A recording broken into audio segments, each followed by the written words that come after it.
느헤미야 12장 31절에서 마지막 47절까지 말씀 한 절씩 교독합니다.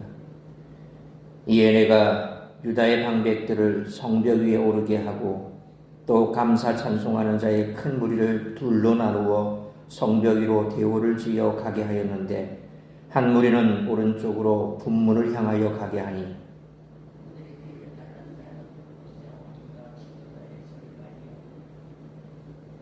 또 아사랴와 에스라와 무술람과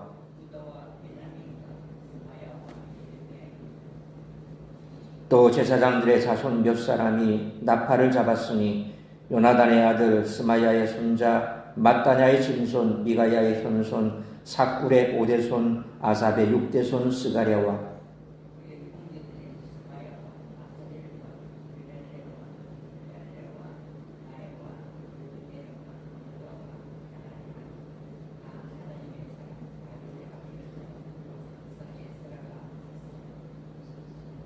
샘문으로 전진하여 성벽으로 올라가는 곳에 이르러 다윗성의 층계로 올라가서 다윗의 궁 윗길에서 동쪽으로 향하여 수문에 이르렀고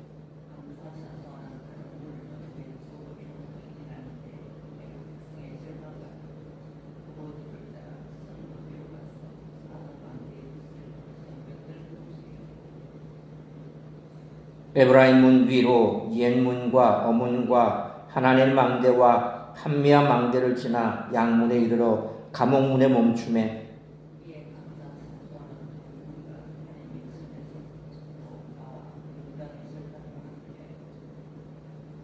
제사장 엘리야김과 마아세야와 미냐민과 미가야와 엘요에네와 스가랴와 하나냐는 다 나팔을 잡았고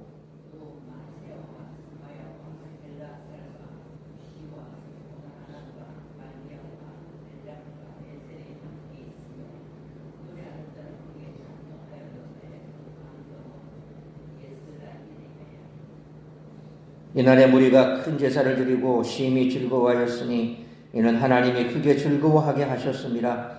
부녀와 어린아이도 즐거워하였으므로 예루살렘이 즐거워하는 소리가 멀리 들렸느니라.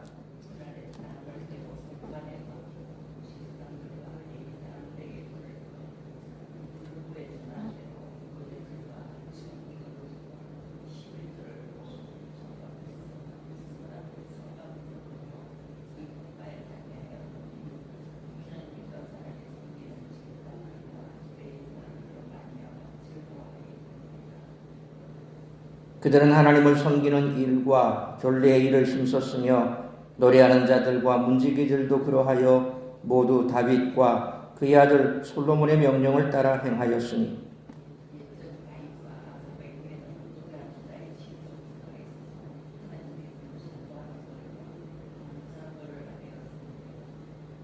(47절) 같이 읽습니다.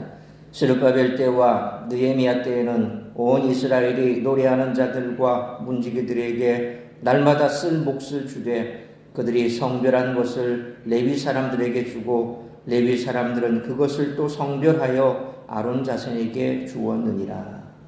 아멘. 성벽 봉헌식 장면에서 부각되는 것은 다윗과의 연관성입니다. 봉헌식 행렬의 순서는 레위 찬양대, 백성의 지도자들, 나팔을 든 제사장들, 레위 찬양대 이렇습니다. 7명의 제사장이 무리를 선도하는 형태나 나팔을 부는 모습은 역대상 15장 24절에 제사장 스바야와 요사밧과 느다넬과 아미세와 스가랴와 브나야와 엘리에셀은 하나님의 궤 앞에서 나팔을 부는 자요 오베데돔과 여히야는 그의 앞에서 문을 지키는 자도이다 라는 말씀처럼 다윗의 법궤를 예루살렘으로 옮길 때의 모습을 연상시킵니다. 한편 행렬의 한 그룹을 에스라가 인도했다는 것이 성벽 봉헌식 행사에 감격을 더해줍니다. 그는 느헤미야보다 13년이나 먼저 예루살렘에 도착해 성벽 재건을 시도했다가 실패한 경험이 있었기 때문에 그에게 이날은 더욱 감격스러울 수밖에 없었을 것입니다. 오늘날 우리는 분주하고 빠르게 흘러가는 시대적 흐름 속에서 과거에 수고했던 자들을 잊어버리곤 합니다. 지금의 우리보다 먼저 수고했던 자들을 기억할 수 있다면 그 사역을 이어가는 우리에게도 더욱 큰 의미가 있을 것입니다. 그래서 특별히 교회를 개척했던 목사님들이 이제 은퇴할 때쯤 되면 시대가 벌써 한 20년 가까이는 흘러가죠. 이제 원로 목사가 되려면 교회에서 20년을 사역을 해야 됩니다. 그래서 개척하신 분들은 보통 보면 30년 이렇게 헌신을 하시기도 하고, 저 같은 경우에도 2010년도에 개척했기 때문에 지금 15년 차입니다. 벌써 그렇게 세월이 흘렀습니다. 그런데 10년, 20년 세월이 흐르면 사람도 그만큼 많이 바뀌어버렸죠. 처음 개척했을 때는 몇 명이 안 됩니다. 저 같은 경우도 딱 저희 가족이 개척을 했습니다. 그러니까 저희 가족 말고는 그때 예배드리는 사람도 없었죠. 감사할 것은 그럼에도 불구하고 타 교인들이 주일날 늦어서 저희 교회에 와서 예배드리기도 하고 어쨌든 그런 형편이었습니다. 그런데 세월이 10년, 20년 흘러가면 사람이 바뀌다 보니까 처음 개척했을 때 그 개척했던 목사님과 함께 힘들게 어렵게 시작을 했던 분들이 점점 나이가 들어서 은퇴를 하거나 또 어떻게 돌아가시거나 이런 상황이 벌어지고 새로운 사람들이 자꾸 들어왔다가 또 들어왔다 나갔다 이런 일들이 반복이 되죠. 그러면 처음에 개척했던 그 시대에 힘들고 어려웠던 상황을 함께 했던 사람들은 없어집니다. 그 뒤에 이제 교회가 규모를 갖추고 어느 정도 교회가 크게 되면 그 다음에는 그 갖춰진 교회에서 일했던 일꾼들이 남아있기 마련입니다. 자, 그러면 그 목사님이 힘들게 어렵게 개척했는데 원로 목사 추대쯤 될 때쯤 되면 사람들이 완전히 바뀐 상태에서 어떤 생각을 갖냐면 원로 목사가 되게 되면 교회에서 일정 부분 그 목사님의 생계를 책임져야 됩니다. 그게 이제 원로 목사에 대한 대우죠. 그럼 새로운 목사님을 그 목사님도 대우해줘야 되고 원로 목사님도 대우해줘야 되고 그러면 이제 또 상황이 바뀌어버립니다. 굳이 원로 목사를 세울 이유가 있겠냐? 그렇게 하지 말자. 이렇게 해서 단결해버리면 그 목사님은 원로 목사가 못되고 쫓겨나버립니다. 한국 교회 내에서 이런 일들이 비일비재합니다.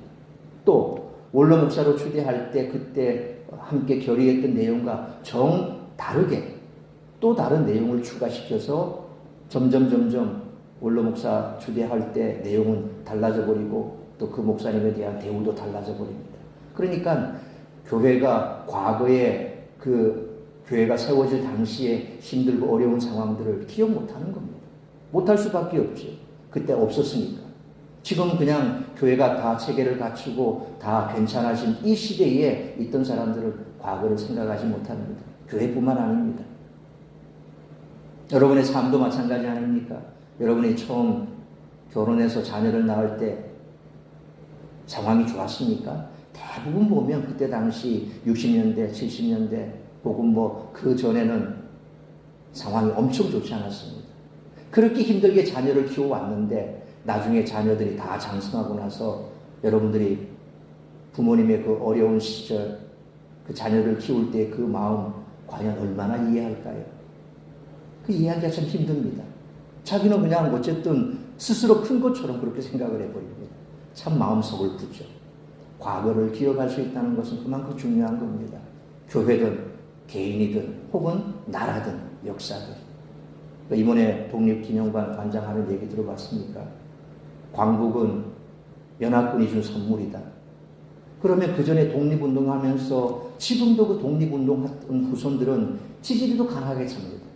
그런데 일제에 붙어서 샀던 사람들, 소위 말하면 일제 앞제기들 어떻습니까? 떵떵거리고 삽니다. 왜? 그때 당시 힘들고 어려운 상황 속에서 일제에 딱 붙어서 일제가 주는 녹을 먹고 또 많은 부분 수탈해서 그렇게 재력을 이루었습니다. 그 재력이 그대로 넘어갔지 않습니까? 청산하지 못하고. 과거에 그렇게 힘들게 살았던 독립운동가들 지금도 여전히 힘들게 삽니다.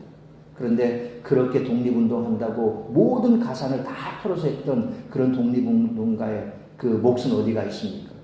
그런 사람들이 없었다면 과연 우리가 독립할 수 있었습니까? 독립운동가들이 없으면 국제적으로도 인정 안 해줍니다. 너희는 우리 연합군 때문에 이렇게 된 게 아니냐. 그러나 임시정부가 있어서 끊임없이 미국이나 연합군 쪽에 계속해서 독립해달라 요구를 한 것이 있었기 때문에 문서로 남아있고 그래서 이 나라가 이렇게 된 겁니다. 그런데 안타깝게도 지금 그 사람은 일제식민사관에 쪼들어서 그런 얘기를 하고 있습니다. 나라든 민족이든 교회든 개인이든 과거를 생각하지 않고 과거를 잊어버리면 결국 그 나라, 그 민족, 그 개인은 이후의 역사가 다 소실되고 없어진다는 겁니다. 이스라엘을 보십시오. 지금 왜 성경에서 계속해서 이런 느헤미야의 얘기를 반복하고 있습니까? 과거를 추억했다는 겁니다. 그들이 왜 바벨론의 포로로 끌려갔을까? 그리고 그 이후에 돌아와서 무엇을 했을까? 돌아온 사람들은 어떤 일을 했을까? 70년의 세월이 흘렀지만 그 긴 세월 동안 그 숱한 사람들이 성벽을 짓기 위해서, 성전을 짓기 위해서 얼마나 많은 노력을 했던가. 느헤미야는 지금 봉헌식을 하면서 다시금 그때를 떠올리고 또 오늘 13년 전에 먼저 들어와서 1세대 스룹바벨과 함께 들어와서 그렇게 나라를 다시금 세우기 위해서 했었던 에스라가 이제 그 봉헌식 앞장에 서서 다시금 그 봉헌식에 참여했다는 그 마음, 얼마나 참 감격이 컸겠습니까? 이처럼 우리가 먼저 수고했던 자들을 기억한다는 것은 대단히 중요하다는 것입니다. 또 오늘 본문은 성벽 봉헌식이 유다 공동체의 모든 구성원의 축제였다라는 것을 강조하고 있습니다. 부녀와 어린아이까지 함께하고 있다는 겁니다. 성직자나 남성들만의 축제가 아니라 모든 구성원이 기뻐하는 현장이었음을 보여주고 있습니다. 이전의 율법 낭독 행사에서는 알아들을 만한 모든 자가 참여했는데 행사의 규모가 그보다 훨씬 더 커졌다는 것을 보여주고 있습니다. 이상과 같이 드디어 성벽이 완성되었는데 마치 하나님이 천지창조를 마치신 후에 창조하신 세상을 보시고 기뻐하시며 안식하셨던 것처럼 느헤미야가 이끄는 유다 공동체는 성벽 완공을 기념하는 봉헌식을 통해 기쁨과 안식을 누리고 있다는 것입니다. 따라서 이와 같은 오늘 본문의 말씀을 통해서 우리들이 깨달아야 할 것은 첫째로 31절로 43절 말씀처럼 성도는 구원의 복음을 전하면서 천성을 향해서 가야 한다는 것입니다. 31절 말씀처럼 성벽 봉헌식은 위로 두 무리의 대우가 양쪽으로 행진하며 진행되었습니다. 출발점은 명시되어 있지 않지만 서쪽 성벽 중앙에 골짜기 문이 출발점이었던 것으로 보여집니다. 골짜기 문은 느헤미야가 예루살렘에 부임한 후 성벽을 둘러보러 나갔던 곳인데 2장 13절로 14절 말씀처럼 남쪽으로 분문에 이르기까지 성벽이 다 무너져 있었고 남쪽의 모서리를 돌아 동쪽 성벽에 접어들어 샘문과 왕의 못에 이르러서는 지나갈 곳이 없을 정도로 다 회파됐습니다. 그러나 이제는 37절 말씀처럼 무리가 성벽 위로 행진해 샘문을 지나 골짜기 문의 건너편 동쪽 성벽 중앙에 있는 수문에 이를 수 있게 될 정도로 다 완공이 됐습니다. 32절로 34절 말씀처럼 한 무리는 시계 반대 방향으로 돌아 동쪽 성벽에서 북쪽에 있는 성전으로 향하는 상당히 긴 거리를 행진했습니다. 38절로 39절 말씀처럼 느헤미야는 다른 무리와 함께 바로 북쪽으로 향했습니다. 그리고 40절 말씀처럼 두 무리는 북쪽에 성전으로 들어가는 양문, 가목문, 동문, 미문 이런 문들이 있는 곳에서 만나서 성전으로 들어가 하나님을 찬송했습니다. 35절로 36절 말씀처럼 무리가 반으로 나뉘어 성벽 위를 각각 다른 방향으로 행진하다가 성전에서 만나는 예식은 성벽이 완전히 하나로 연결되어 있음을 선포하는 의미며 행진할 때 나팔을 부는 모습은 마지막 때 곧 하나님 나라가 완성되는 때를 떠올리게 합니다. 나팔 소리와 함께 우리 주님께서 구름 타고 다시 오시겠다고 약속하신 그 말씀 그대로 나팔이 울리고 있습니다. 또한 그 행진이 끝나는 곳이 성전이었다는 것은 그들이 결국 하나님께로 향하는 길을 걷고 있음을 보여주는 의식이기도 합니다. 43절 말씀처럼 하나님은 그들에게 큰 기쁨을 주셨고 그 기쁨의 소리가 멀리 이방인들의 영역에까지 퍼져나갔습니다.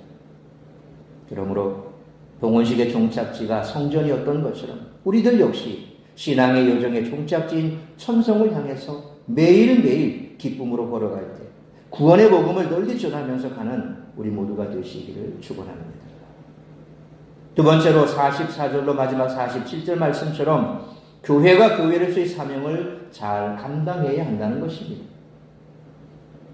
백성들이 무리를 지어 성벽 위를 행진한 후 성전에서 모여 하나님을 찬송한 것은 성벽만 완성된 것이 아니라 성전 제사 역시 정상화되었음을 선포하는 행위였습니다.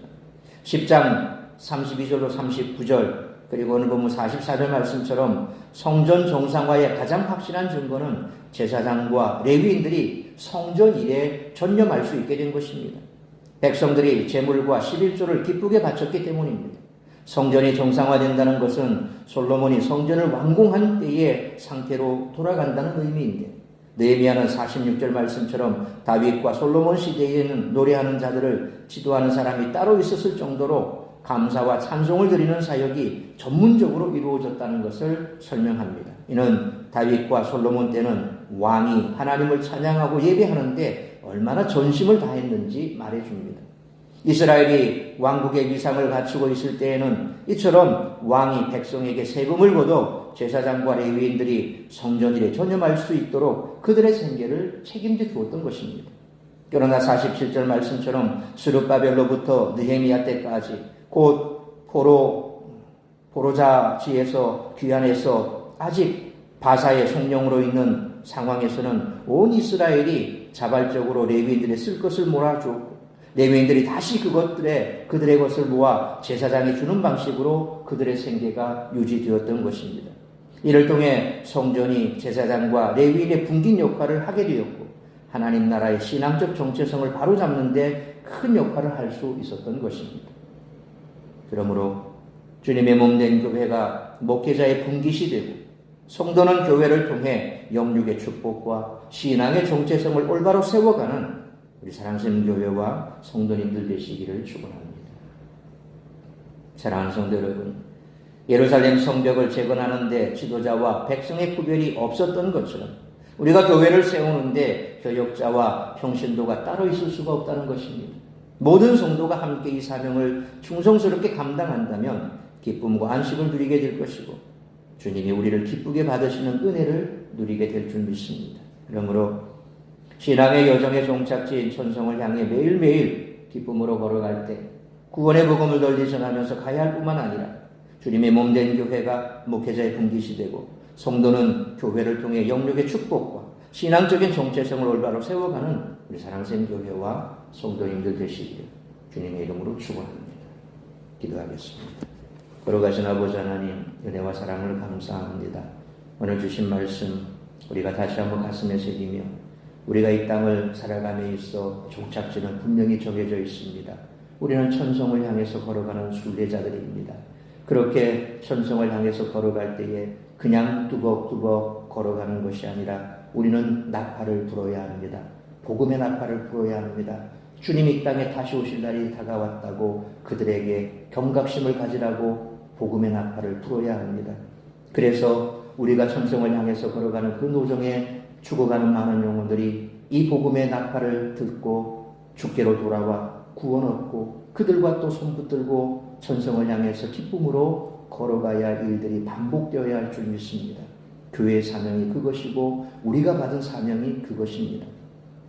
그러므로 우리가 천성을 향해서 걸어갈 때에 이처럼 주님 앞에서는 그날까지 복음의 나팔수의 역할을 잘 감당하고, 또한 교회를 통하여서 우리가 다시 한번 하나님께서 주신 영적인 신앙적인 정체성을 잘 세워나가고, 또 교회를 통해서 하나님께서 주시는 영적인 축복과 세상적인 축복을 받아 누리며 교회를 잘 세워야 함과 동시에 또한 교회 위에 세워주신 귀한 또 목회자들을 주님께서 바로 교회가 분깃이 되게 하셨던 것처럼 교회에서 주님께서 주신 이 귀한 직임대로 받은 사명대로 목회자는 잘 섬기고, 또 그 목회자는 주신 사명 잘 감당하여 말씀을 말씀대로 잘 선포해서 교회가 교회다워지고 또 성도가 성도다워지고, 그래서 교회가 감당해야 될 사명을 잘 감당하는 우리 사랑스러운 교회와 성도님들 되게 하여 주옵소서. 오늘 이 한날도 나를 통하여 이루고자 하는 그 하나님 뜻을 이루어드리는 복된 한날의 삶이 되며 우리 모든 성도들이 신앙의 정체성을 잘 유지하고 그래서 오늘도 저 천성을 향해서 뚜벅뚜벅 한 걸음 한 걸음 복음의 나팔수 역할을 잘 감당하며 다가가는 복된 한날의 삶이 될 수 있도록 크신 은총 베풀어 주시옵소서. 이 모든 말씀 우리 주 예수 그리스도의 이름으로 기도하옵나이다. 아멘.